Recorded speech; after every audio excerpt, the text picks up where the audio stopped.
Irmãos, podem assentar?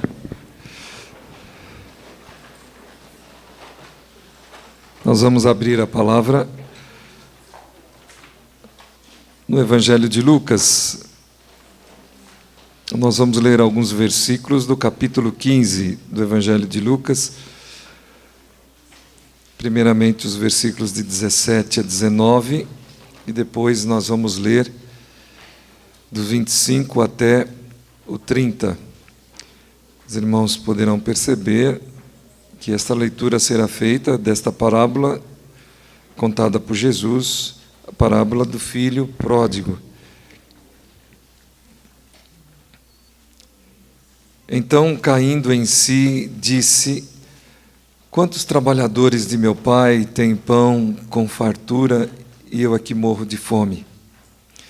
Levantar-me-ei e irei ter com o meu pai e lhe direi: Pai, pequei contra o céu e diante de ti. Já não sou digno de ser chamado teu filho. Trata-me como um dos teus trabalhadores. Versículo 25 até versículo 31. Ora, o filho mais velho estivera no campo e, quando voltava, ao aproximar-se da casa, ouviu a música e as danças. Chamou um dos criados e perguntou-lhe que era aquilo. Mandou matar o novilho. E o que era aquilo? E ele informou: veio teu irmão e o teu pai mandou matar o novilho cevado, porque o recuperou com saúde. Ele se indignou e não queria entrar. Saindo, porém, o pai procurava conciliá-lo. Mas ele respondeu a seu pai: há tantos anos que te sirvo sem jamais transgredir uma ordem tua, e nunca me deste um cabrito sequer para alegrar-me com os meus amigos. Vindo, porém, esse teu filho, que desperdiçou os teus bens com meretrizes, tu mandaste matar para ele o novilho cevado. Então lhe respondeu o pai: meu filho, tu sempre estás comigo, tudo o que é meu é teu. Nós vamos meditar nesta noite, irmãos, a respeito da autoridade. Nós vamos orar mais uma vez, agora em favor das crianças, pedindo que Deus as abençoe. Convidamos então que elas venham à frente. Todas as crianças, por favor, podem vir.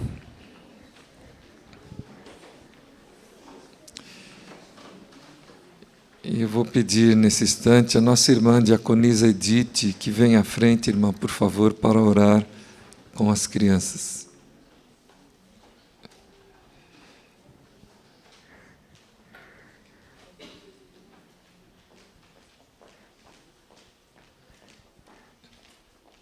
Pode trazer os bebês também, se tiver por aí, viu? Pode vir.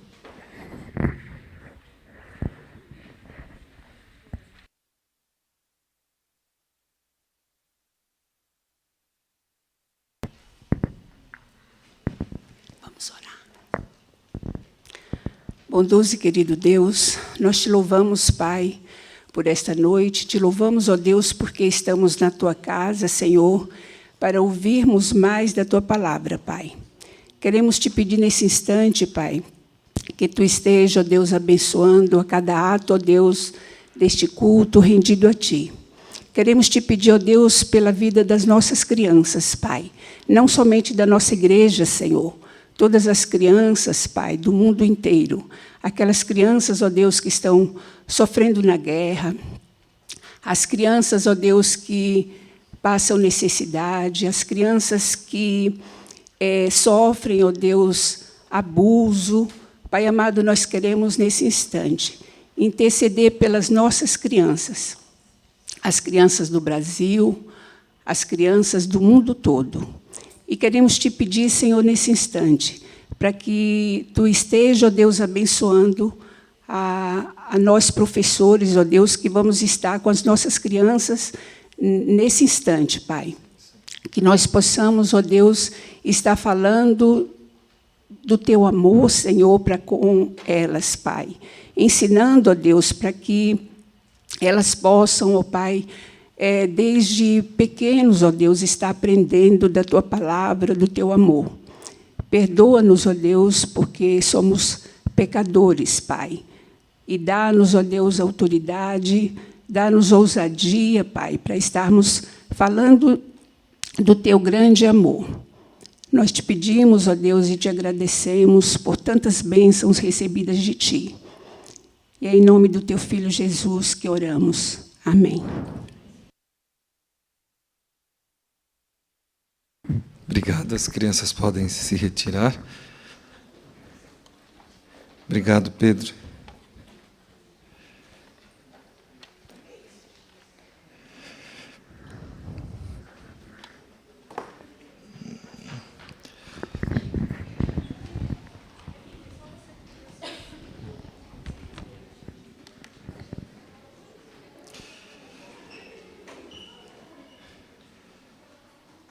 Eu vou usar aqui o computador, irmãos, porque tem algumas anotações que nós vamos usar que estão aqui registradas num arquivo.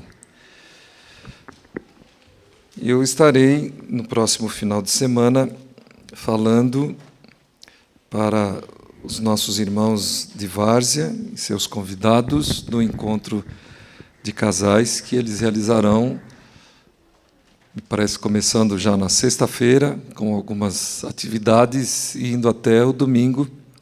E o pastor Sidney me pediu para que eu falasse sobre educação de filhos. Nós acertamos, eu havia proposto um tema para ele, e estivemos durante a semana conversando, e ele me disse que esse tema, recentemente eles tinham debatido, conversado sobre ele, e então eu propus a ele um outro tema, com base, portanto, em um livro chamado Ouse Disciplinar. Quem já leu? Ok, algumas pessoas leram. Nós vamos usar, então, uma parte deste livro para falar com os irmãos aqui e também no próximo final de semana com os irmãos lá nesse encontro de casais. Por que nós usamos esse livro? Esse livro é de autoria de James Dobson. Não é um livro novo, ele foi escrito já, acho que há uns 40 anos atrás. A primeira edição foi por volta dos anos 70, e 30 anos depois ele foi revisto, tendo em vista as mudanças contextuais, as mudanças na área da educação, mas, conforme ele mesmo registra na sua edição nova, ele não alterou muito por conta que há princípios presentes no seu escrito, ele desenvolve os princípios judaico-cristãos, e nós podemos perceber, e ele, através, portanto, dessa sua reedição, da renovação, não mudou muita coisa. Ele ainda ressalta, por exemplo, que o mundo já não vive mais o período da rebeldia, por exemplo, dos hippies, dos jovens, das décadas de 60 e 70, mas nós vivemos um contexto ainda que os princípios da palavra eles devem ser firmados e sempre relembrados, especialmente porque nós vemos uma corrente muito forte de que eles sejam esquecidos nos nossos dias. Então, vamos falar a respeito desse assunto. Vamos falar um pouco sobre uma parte. Quem aqui estará lá em Várzea semana que vem? Participará do encontro de casais? Ninguém? O Luciano. Então, Luciano, fica tranquilo que eu vou usar somente uma parte. Eu vou falar somente da parte da autoridade. E você vai poder, então, ouvir um pouco, guardar, decorar, compartilhar com os outros, e depois também aquilo que nós vamos falar além desse ponto da autoridade. Então vamos lá, irmãos.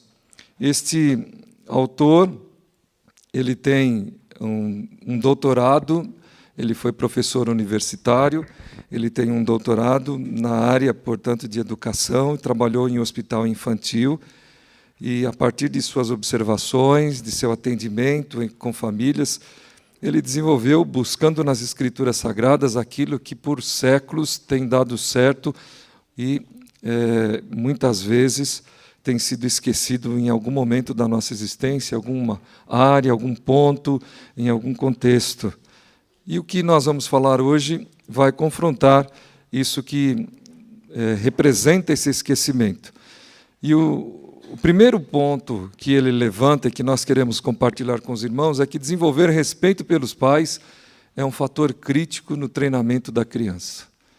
Nós somos chamados para ser treinadores de crianças, treinadores dos nossos filhos, treinadores daqueles que vão amadurecer, se desenvolver, se tornarem adultos e enfrentarem a existência, enfrentarem o mundo. Nós somos treinadores porque os filhos, na verdade, não nos pertencem, diz as Escrituras. Herança do Senhor são os filhos, fala a palavra do Salmo. E nós somos chamados por Deus para, em dedicação, com responsabilidade, transmitir a eles aquilo que as Escrituras nos ensinam. É imperativo que a criança aprenda a respeitar os pais. Não para a satisfação do ego destes pais. Às vezes a gente vê um certo ar de satisfação, de orgulho presente na postura, na palavra de alguns pais em relação àquilo que os seus filhos fazem. Não está de todo errado, mas não está plenamente certo. Não é para satisfazer os nossos egos como pais que nós devemos, portanto, esperar que os nossos filhos nos respeitem. Mas porque esse relacionamento com eles fornece a base para a sua atitude posterior para com todas as outras pessoas.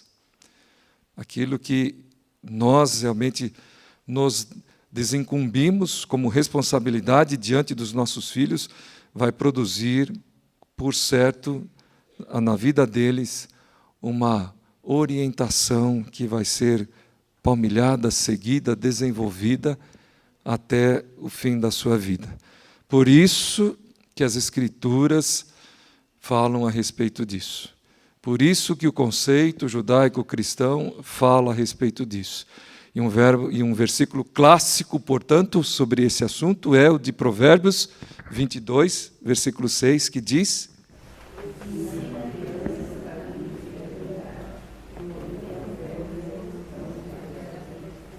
quando que devemos ensinar? Criança. Pela manhã nós falávamos sobre autoridade e a respeito desse assunto. Nós dizíamos que quem começa a educar o filho com 2 dias de vida já está atrasado um dia. Nós precisamos, portanto, ensinar a criança no caminho que ela deve andar, conforme o versículo diz, porque quando for velho, ela ainda terá os princípios, os preceitos, esses valores guardados no coração. E os irmãos poderão ver nesse texto que nós lemos também. Seu primeiro conceito de autoridade dos pais se torna a pedra angular da futura perspectiva que terá da autoridade escolar. Isso faz a gente ir de trás para frente. O que os jovens, as crianças, os adolescentes pensam da autoridade escolar dos nossos dias? Se esse quadro for suficiente para nós, nós poderemos entender, portanto, o que aconteceu com estes jovens, crianças, adolescentes e adultos desde a sua infância, neste relacionamento familiar, neste relacionamento com os pais. Não só na escola, mas com os seus responsáveis no cumprimento da lei, com os empregados e outros com quem ela eventualmente virá ou viverá e trabalhará.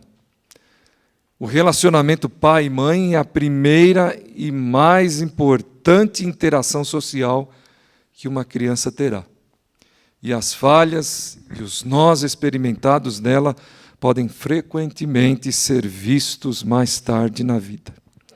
Primeira coisa, então, que nós precisamos guardar. O respeito pelos pais, segunda coisa, deve ser mantido por outra razão igualmente importante. Se quiser que seu filho aceite seus valores ao chegar aos anos da adolescência, por exemplo, nós precisamos ser dignos de respeito dele durante os anos anteriores. Quantos filhos não têm produzido um comportamento que, na verdade, expresse um respeito? Ou melhor, quantos pais não têm produzido um comportamento que, na verdade, expresse o respeito pelo próprio filho? Então, isso também nós não podemos deixar de lado, nós não podemos esquecer. Quando a criança pode desafiar com sucesso os pais durante os primeiros 15 anos de vida, rindo-lhes no rosto e desacatando-lhes teimosamente a autoridade, ela desenvolverá um desprezo natural para com eles também. Terceiro ponto, esse fator também é de importância vital para pais cristãos que desejam transmitir seu amor por Jesus aos seus filhos e filhas. Por quê? Porque as crianças pequenas tipicamente identificam os pais e nos pais com Deus. Eles veem nos pais com Deus. Deixa eu lembrar uma experiência que nós tivemos ao longo do nosso pastorado. Há 3 anos atrás, lá pastoreando a IPI de Lençóis Paulista, nós conhecemos a diretora de uma casa que abrigava crianças que sofriam de maus tratos no lar, abusos sexuais. Nós estamos aqui pensando, planejando alguma coisa nessa direção. Por exemplo, a nossa irmã Irene nos trouxe uma possibilidade.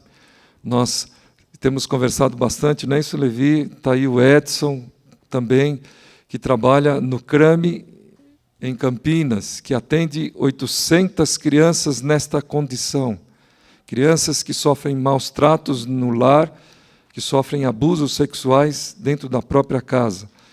Nessa experiência, a diretora nos procurou, diretora espírita, nos procurou pedindo: pastor, eu gostaria de contar com a ajuda da igreja que o irmão está à frente.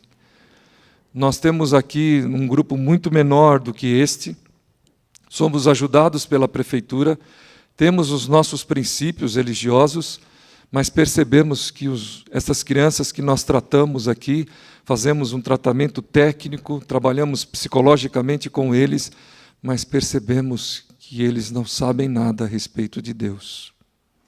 Crianças de 4, 5, 6 anos, 7 anos, adolescentes de 12, 13 anos, que não têm princípios no seu coração a respeito de Deus. Contrariamente, quando muitas vezes nós tocamos nesse assunto, nós sentimos um ar de revolta, um ar de rebeldia, um ar de descrédito. Como pode haver Deus nas condições que nós vivemos?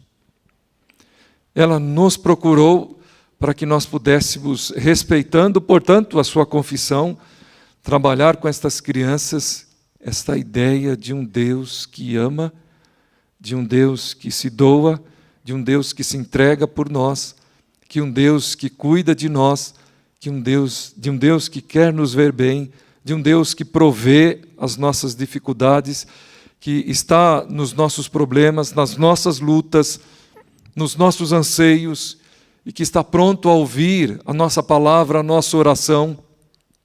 Que desafio grande, porque verdadeiramente eles não encontraram isso com seus pais. E uma outra informação interessante: ao serem entrevistadas, essas crianças desejavam voltar para o cuidado dos seus pais, mesmo diante de tanta dificuldade, de tanta dor, de tanto sofrimento. Queridos irmãos, isto não é o acaso. Isto é ação de Deus. É Deus que faz isto. E as crianças precisam perceber, conhecer, entender isto. Que Deus cuida de seus pais, trata de seus pais, para que seus pais tratem deles. As crianças, portanto, terão a partir de seus pais a primeira impressão a respeito de Deus. Eles terão a impressão, e se assim não for, eles também não aceitarão, portanto, a moral que os pais têm, não aceitarão o respeito ou a relação com o país, a cidadania, não aceitarão e não respeitarão as suas crenças, não aceitarão a sua fé, o que, portanto, nos leva a entender que eles não crerão em Deus também. E veremos um mundo de plena e total apostasia, se verdadeiramente isso se alastrar como tem acontecido nos nossos dias. É preciso, portanto, que os nossos filhos recebam estes valores. Uma outra questão de respeito serve também para orientar a interpretação dada pelos pais a certo comportamento. Primeiro, eles devem decidir se o ato indesejado representa um desafio direto à sua autoridade, à sua posição de liderança como pai ou mãe. A forma de ação disciplinar, portanto, deve depender do resultado desta avaliação. Atos de irresponsabilidade infantil devem ser tratados como tal. Vejam como a palavra fala sobre isso. Abram lá o livro de Efésios, capítulo 6, versículo 4, irmãos. O apóstolo Paulo, orientando a igreja em Éfeso, preocupa-se com esta relação. Ele trata, por exemplo, dos filhos, ao recomendar que eles obedeçam aos seus pais, do versículo 1 ao versículo 4, orientando, falando que os filhos devem honrar pai e mãe, falando ainda que esta prática produz uma longa vida, uma longa jornada, e ainda recomenda no versículo 4, pais, não provoqueis vossos filhos a ira, mas criai-os na disciplina e na admoestação do Senhor. Disciplinar ou disciplinas devem ser reservadas para o momento em que a criança, por exemplo, entre as idades de 18 meses e 10 anos, expressam aos pais um desafiante tipo de rebeldia obstinada, como, por exemplo, não faço, ou ainda, cala a boca. Algum dos pais aqui já ouviu isto? Algum dos pais aqui já ouviu um filho falar isto? Algum professor já ouviu um aluno falar isto?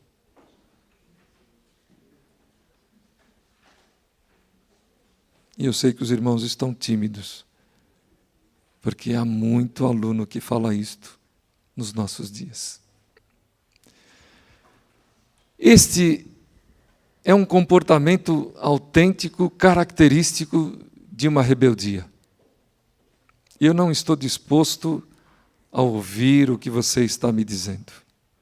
Não serve para mim. E pasmem os irmãos, esse livro fala de crianças nesse período de vida, nessa faixa etária, entre 18 meses e 10 anos de idade. Os irmãos poderão ler este livro, tem experiências impressionantes que servirão, portanto, para a nossa edificação, para a edificação dos irmãos. Irmãos, amor e disciplina se interagem para influenciar as atitudes de uma criança. Esta é uma característica que nós encontramos nessa visão ou nesses conceitos judaicos cristãos. No Antigo Testamento só? Vamos ver primeiro então no Antigo Testamento e depois poderemos ver no Novo Testamento também. Livro de Provérbios está no nosso boletim. Os irmãos têm aí à sua disposição Provérbios capítulo 3, versículo 12, é isto, irmãos? Nós lemos também pela manhã. Alguém pode ler? Pegue o boletim, por favor. É o título lá, o versículo título do nosso edital. O que está escrito aí, irmão?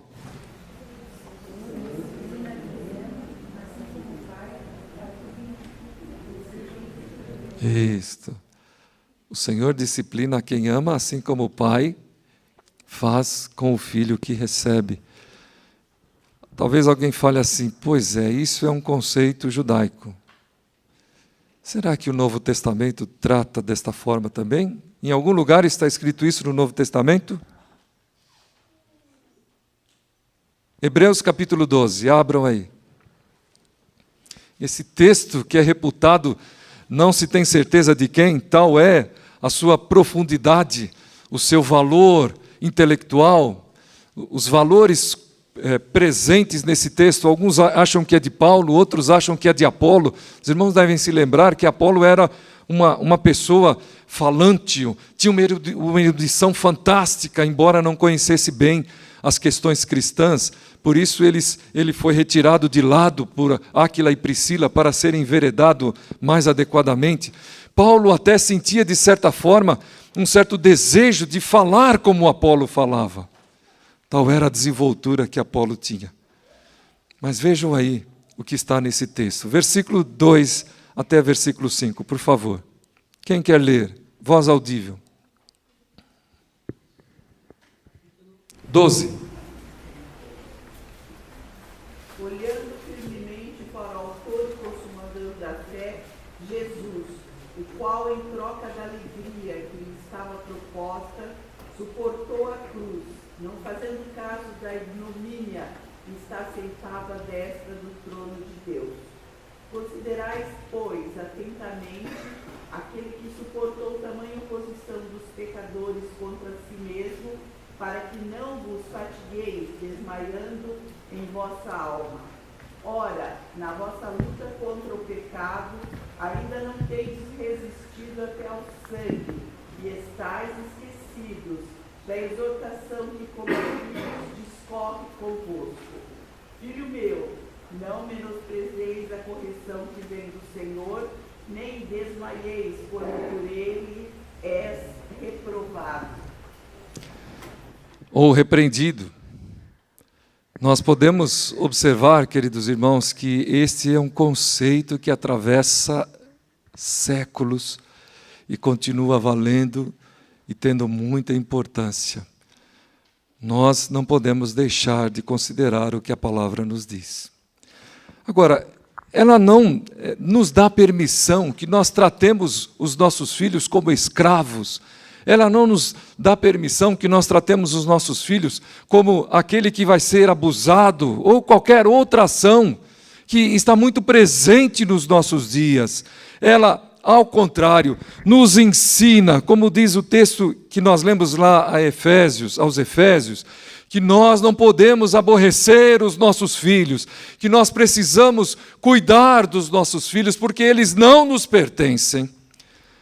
E queria extrair um trecho deste livro Ouse Disciplinar, onde ele fala da questão da plena ou da plena tenra idade, e que diz assim: as crianças, irmãos, ao ler esse texto, eu vi a minha neta, a Heloísa, prestem atenção. As crianças entre 15 e 36 meses de idade, que tempo é este, irmãos? Até 3 anos. Não querem ser restringidas ou inibidas de qualquer forma que seja, nem se inclinam a esconder o seu ponto de vista.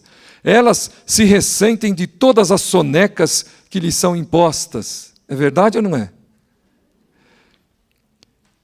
E a hora de dormir torna-se um suplício apavorante todas as noites. Querem a mamãe a 1 metro delas o dia todo, preferivelmente no papel de companheira de brincadeiras em tempo integral. É verdade ou não é? Mesmo, portanto, irmãos, podemos observar que esse trecho nos orientado por este autor nos faz pensar que as Escrituras nos chamam a atenção para a sensibilidade que nós precisamos ter em relação aos nossos filhos. Há um texto lá de Gênesis, muito interessante, que é o retorno de Jacó do seu período de exílio ou de desterro, de afastamento de seu irmão Esaú. E ao voltar para casa, ele voltou com muitos bens, com uma família, com muitos filhos, e diz o texto que Jacó voltava para casa no passo de seus filhos. Talvez para muitos isso não represente quase nada, não seja quase nada, mas são princípios presentes nas Escrituras, quando os pais não podem deixar de buscar entender os pequenos, as crianças, os jovens, os adolescentes e até adultos. Quando os pais perdem as primeiras confrontações, terão maior dificuldade em ganhar os conflitos posteriores. Pais muito fracos ou cansados ou ocupados demais para ganhar cometem um erro muito caro e os atormentará durante a adolescência de seu filho. Se você não consegue fazer com que uma criança de 5 anos guarde os brinquedos, é pouco provável que venha exercer muito controle durante a época mais rebelde da vida dela. Que experiência que nós temos tido sobre isto? Nós estamos lutando muito, por exemplo, com a Elô, para que ela consiga guardar os brinquedinhos dela. Todo dia tem sido realmente um desafio. E por incrível que pareça, ela brinca um brinquedo, se cansa daquele brinquedo, deixa de lado. Brinca outro, se cansa daquele brinquedo, deixa de lado. Aí o que ela vai fazer? Ela começa a querer apertar o botão da televisão, o botão do computador, estas coisas que são dos adultos e que a gente se arrepia quando vê uma criança de 3 anos se aproximar. Que se arrepia quando vê uma criança de 3 anos. Por quê? Porque muitas vezes ela pode se aproximar de um fogão, porque muitas vezes ela pode se aproximar de uma cristaleira. Ainda tem cristaleira? Ainda tem, né? Porque muitas vezes ela pode se aproximar de uma escada. Em casa tem escada. Porque muitas vezes ela pode querer se aproximar de um animal feroz. Em casa tem um animal, não é feroz, mas tem. Ela pode querer se aproximar de coisas que lhe produzirá danos terríveis. Ouse disciplinar, portanto, trata de uma ideia presente nas Escrituras e que nós não podemos deixar de lado. Por outro lado, queridos irmãos, ele nos traz alguns testemunhos de algumas experiências muito sérias e que eu quero passar para os irmãos nesse instante. Ele diz assim: jamais me esquecerei de uma mãe que me procurou em apuros. Um apuro desses, que pediu a minha ajuda para tratar com sua filha de 3 anos. Seu nome, Sandy. Ela percebia que a sua garotinha havia derrotado irremediavelmente numa disputa de vontades. E a criança se havia tornado tirana e ditatorial. Certa tarde, anterior à nossa conversa, ocorreu um incidente típico da forma como Sandy operava. A mãe, que o autor denominou Nichols, fez a criança deitar-se para dormir, mas sabia que ela não queria ficar na cama. Sandy não estava acostumada a fazer coisa alguma que não desejasse, e dormir não constava da lista de coisas divertidas a fazer durante a tarde. Nessa ocasião, contudo, a criança estava mais interessada em antagonizar a mãe do que em apenas fazer o que bem lhe entendesse. Sandy começou a berrar. Berrou alto o suficiente para amolar toda a vizinhança, deixando em frangalhos os nervos irritados da mãe. Então, em lágrimas, ela exigiu diversas coisas, inclusive um copo d'água. A princípio, a senhora Nichols recusou-se a cumprir as ordens, mas entregou os pontos quando o berreiro de Sandy mais uma vez atingiu um pico de intensidade. Quando o copo de água foi entregue, a marota criança, dá para a gente pensar o que ela fez? Ela empurrou de lado, recusando-se a beber, porque a mãe não havia trazido com suficiente presteza. A senhora Nichols ficou ali oferecendo a água por alguns minutos. Bebe, Sandy, bebe. Depois disse que o levaria de volta à cozinha se Sandy não bebesse, enquanto ela contava até 5. Começou 1, 2, Alguém já fez isso aqui? Até 3. O pavio das irmãs, então, é mais curto. A princípio, portanto, nós vemos isso. Sandy firmou o queixo e esperou a contagem. 3, 4, 5. Quando a senhora Nichols agarrou o copo e se dirigiu à cozinha, a criança berrou pedindo água.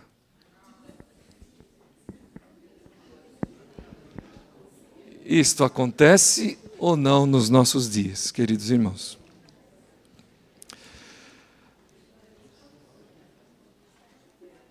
Deixa eu falar qual é o conceito desta mãe. Nenhuma conversa do coração resolveria esse confronto, porque a senhora Nichols e sua filha estão entre as muitas vítimas de uma filosofia dos nossos dias. Essa mãe havia lido que a criança terminaria por responder ao raciocínio e à tolerância, itens que eliminariam a necessidade de firme liderança. Haviam-lhe dito que encorajasse a rebeldia da filha, porque isso ofereceria valioso escape à hostilidade. Ela tentava implementar as recomendações dos peritos que lhe sugeriam verbalizar os sentimentos da criança no momento de conflito. Você quer água, mas está brava porque eu demorei muito para trazê-la. Você não gosta de mim porque a faço dormir. Também lhe haviam ensinado que conflitos entre os pais e filhos deveriam ser vistos como maus entendidos ou diferença de pontos de vista. Infelizmente, a senhora Nichols e seus conselheiros produziram o que ela teve que compartilhar com o autor do texto, este irmão que nós falamos aos nossos irmãos nesta noite. Nós estamos, portanto, num tempo onde muitas ideias estão presentes. Nós vivemos um tempo onde a ciência evoluiu para benefício, mas também podemos dizer para trazer muita dor de cabeça ao no nosso ambiente, no ambiente do lar. A palavra de Deus nos ajuda a que nós possamos, então, confrontar isso que está presente nos nossos dias. E esse texto, que é escrito no primeiro século da era cristã, nos ajuda a pensar um pouco.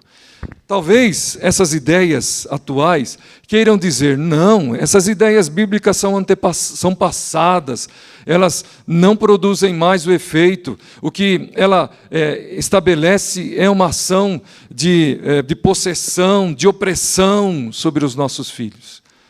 Eles não podem ser tratados assim. Então, lendo esse texto e meditando um pouco a respeito de autoridade, eu trouxe para os irmãos essas duas passagens.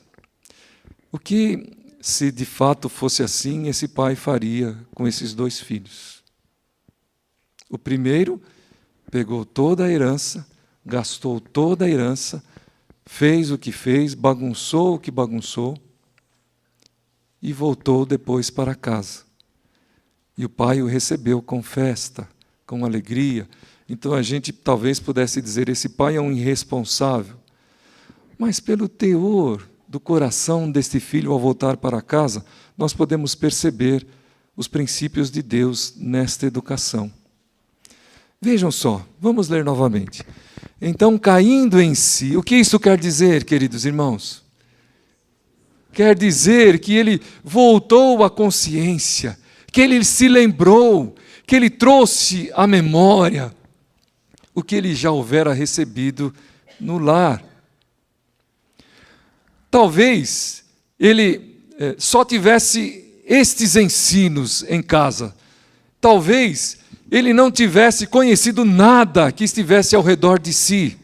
Não é isso que acontece muitas vezes conosco? Nós queremos provar, nós queremos conhecer, nós queremos saber.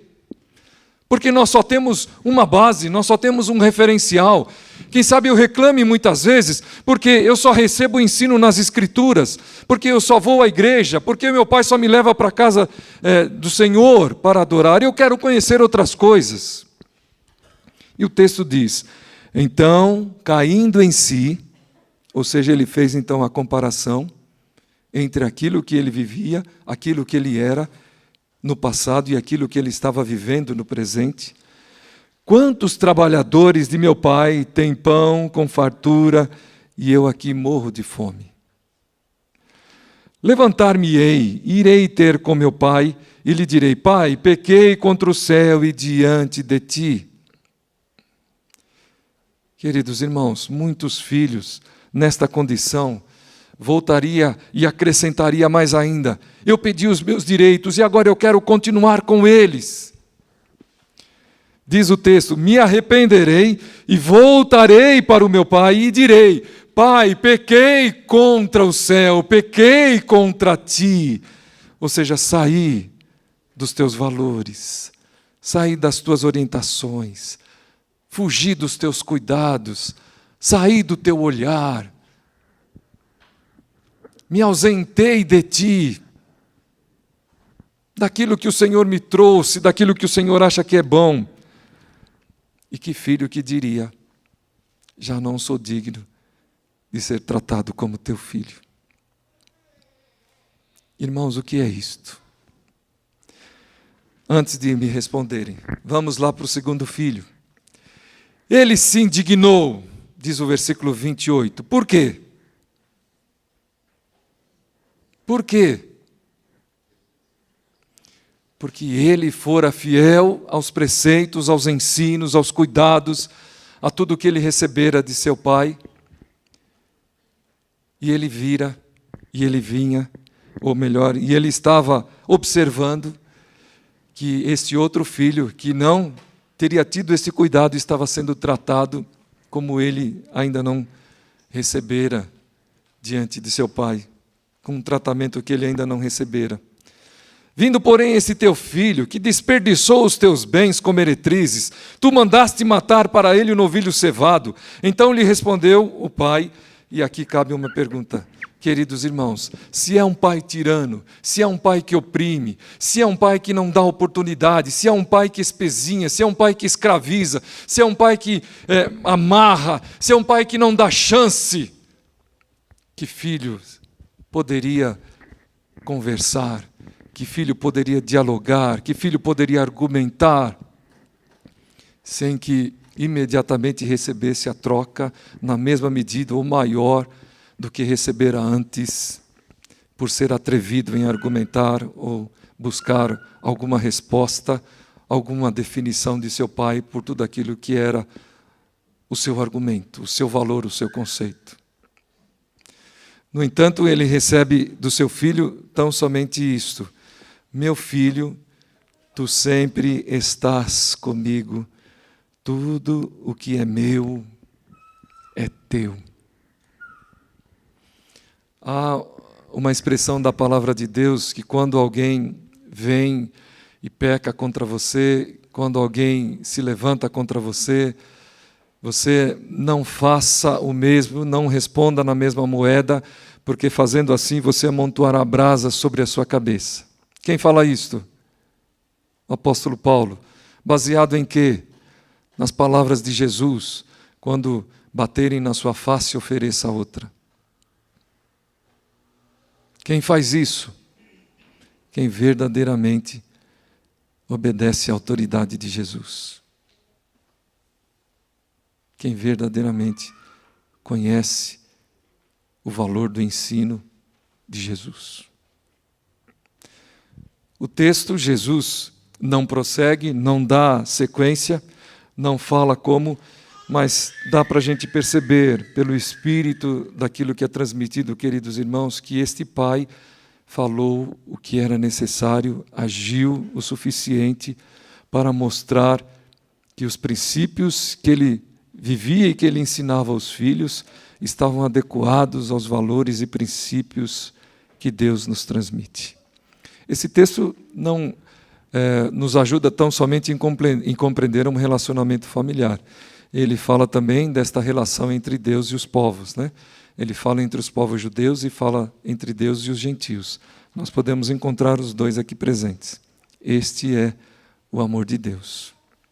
O amor de Deus é justo.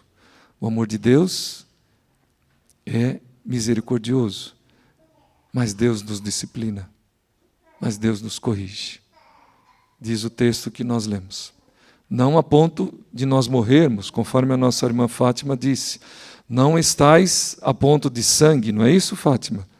Não sofreis a ponto de sangue. Deus não quer, portanto, o nosso sangue, porque o sangue que era necessário já foi derramado por Ele mesmo. Lá na cruz, o seu próprio Filho derramou o seu sangue para que nós não precisássemos mais. Então, queridos irmãos, terminando esta breve reflexão, nós podemos observar que os ensinos cristãos a respeito da educação de filhos, conquanto estejam sendo esquecidos pelos vários conceitos e novos valores, precisam ser rebuscados, compreendidos e aplicados para que nós mudemos a sociedade que vivemos, para que nós mudemos este mundo que nós vivemos. Pensemos nisso, guardemos isso e a palavra de Deus nos ajude, que ela nos abençoe diante de tantas ameaças que nós enfrentamos dia após dia. Deus esteja com a sua mão sobre cada família aqui. Isso é importante nós falarmos porque nós estamos recebendo aproximadamente neste ano, eu já contei aí, de uma forma assim não formal, mas pelo menos uns 5 bebês, é verdade ou não? Estamos recebendo, pela graça de Deus, 2 crianças aqui, 2 crianças dali. Temos aí entre nós aproximadamente umas 15, 20 crianças, é verdade? Graças a Deus. Quantos adolescentes nós temos?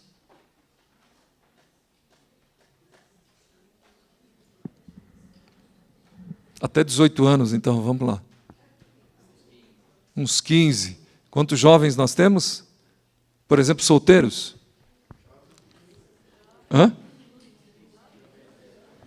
Rodrigo, não seja até 25 anos. Mais ou menos uns? Até 30. Quantos solteiros nós temos? E quantos pais nós temos aqui?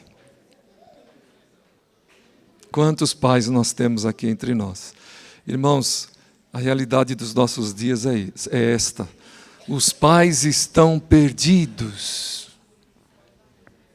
Os pais estão perdidos na educação de seus filhos nos nossos dias. Não sabem o que fazer. Então, a palavra nos ajuda. Que Deus assim nos abençoe e nós possamos firmemente ouvir o que ela nos transmite. Amém.